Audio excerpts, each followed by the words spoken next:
like we have to define it, right? And everybody's recovery is different.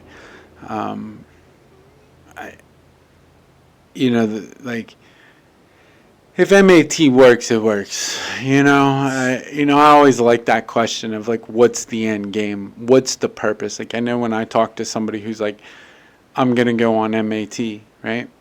I'm like, personally, I don't think it would be like, I don't agree with it because it's not something. It's not the route that I went.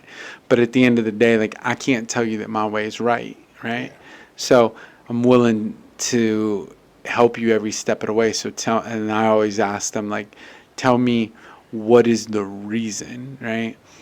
Um, my favorite reason that I always get from people is, well, I'm going through cravings. I'm like, no shit, right? Like, no shit. Like, we're going through cravings because we haven't learned anything on how to deal with them.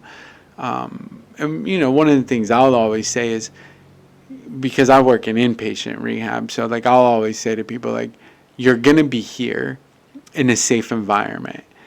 Can you give me 14 days, just 2 weeks, where we can work on some coping skills and maybe learn a different way? After those 14 days, we can sit down and make an educated decision on if MAT is proper.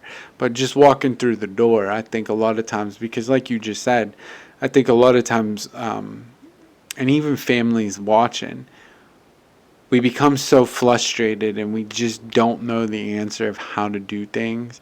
And it's like, what do you mean? I can take this shot for 30 days and I can be okay? Or maybe just smoking weed will be fine.